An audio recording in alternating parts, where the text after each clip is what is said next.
So K ಕಡೆಯಿಂದ PSI 402 ಹುದ್ದೆಗಳಿಗೆ ಈಗಾಗಲೇ ಅಕ್ಟೋಬರ್ 3ರಂದು ಎಕ್ಸಾಮ್ ಫಿಕ್ಸ್ ಆಗಿದೆ. ಸೊ ಅವರಿಗೆ ಇರುವಂತಹ ಡ್ರೆಸ್ ಕೋಡಿಂಗು ಮತ್ತು ಅದರ ಸೂಚನೆಗಳನ್ನು ಈಗ ನೋಡೋಣ.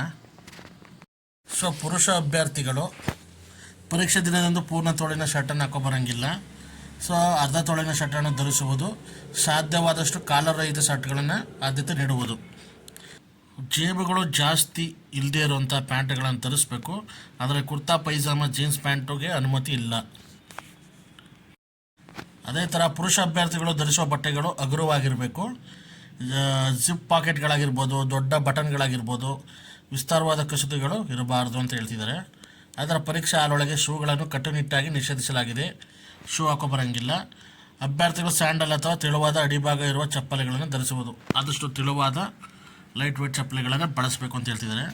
ಅಭ್ಯರ್ಥಿಗಳು ಕುತ್ತಿಗೆ ಸುತ್ತ ಯಾವುದೇ ಲೋಹದ ಆಭರಣಗಳನ್ನು ಧರಿಸುವುದು ಅಥವಾ ಕಿವಿಯಲ್ಲಿರುವ ಉಂಗುರಗಳನ್ನು, ಕಡಗಗಳನ್ನು ನಿಷೇಧಿಸಲಾಗಿದೆ. ಯಾವುದೇ ರೀತಿ ನೀವು ಚೈನು, ಈ ಕಿವಿ ರಿಂಗು ಏನೂ ಹಾಕೋಬರಂಗಿಲ್ಲ, ಕಂಪ್ಲೀಟ್ಲಿ ನಿಷೇಧಿಸಿದೆ ಅದು.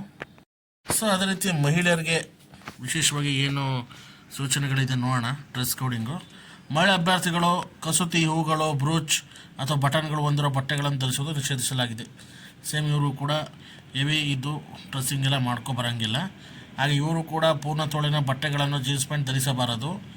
ಬದಲಾಗಿ ಅರ್ಧ ತೋಳಿನ ಬಟ್ಟೆಗಳನ್ನು ಮುಜುಗರವಾಗದಂತೆ ಉಲ್ಲೇಖಿಸುವ ನಿಯಮದಂತೆ ಧರಿಸ್ಕೊಬರ್ಬೇಕಾಗಿರುತ್ತೆ. ಸೊ ಎತ್ತರವಾದ ಹಿಮ್ಮಡಿಯ ಅಂದರೆ ಹೈಲ್ ಶೂ ಅಥವಾ ಹೈಲ್ ಚಪ್ಪಲಿಗಳನ್ನು ಧರಿಸೋಂಗಿಲ್ಲ. ಇವರು ತೆಳುವಾದ ಅಡಿಭಾಗ ಇರುವಂಥ ನಾರ್ಮಲ್ ಚಪ್ಪಲಿಗಳನ್ನು ಬಳಸಬೇಕು ಅಂತ ಹೇಳ್ತಿದ್ದಾರೆ. ಸೊ ಮಹಿಳಾ ಅಭ್ಯರ್ಥಿಗಳು ಯಾವುದೇ ರೀತಿಯ ಲೋಹದ ಆಭರಣಗಳನ್ನು ಧರಿಸೋಂಗಿಲ್ಲ.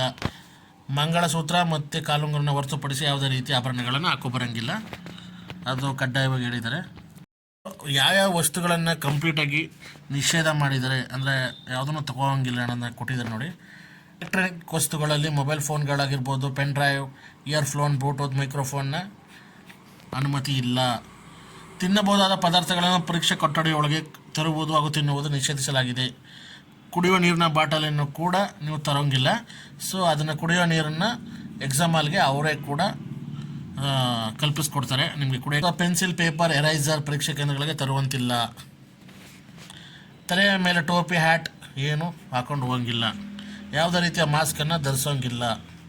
ಸೊ ಇಷ್ಟು ನಿಷೇಧಿತ ವಸ್ತುಗಳ ಪಟ್ಟಿ.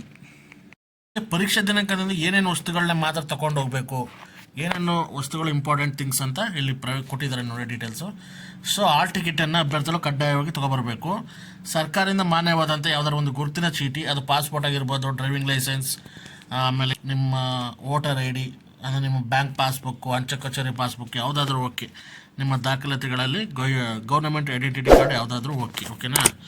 ಅದೇ ಥರ ಪರೀಕ್ಷೆ ಆಗುವವರೆಗೂ ಅಭ್ಯರ್ಥಿಗಳು ಪರೀಕ್ಷಾ ಕೊಠಡಿಯಿಂದ ಹೊರಗೆ ಹೋಗಲು ಅನುಮತಿ ಇರುವುದಿಲ್ಲ. ಅಂದರೆ ಏನು ಬೆಲ್ ಟೈಮಿಂಗ್ಸ್ ಕೊಟ್ಟಿದೆ ನೋಡಿ KE ಕಡೆಯಿಂದ, ಅದನ್ನು ಫಾಲೋ ಮಾಡಬೇಕು. ಎಕ್ಸಾಮ್ ಬರೆದ್ಮೇಲೆ ಕೂಡ ನೀವು ಲಾಸ್ಟ್ ಬೆಲ್ ಆಗೋ ತನಕ ಆಚೆ ಬರೋಂಗಿಲ್ಲ. ಸೊ ಅದನ್ನು ಫಾಲೋ ಮಾಡಬೇಕು ಅಂತ ಹೇಳಿದರೆ.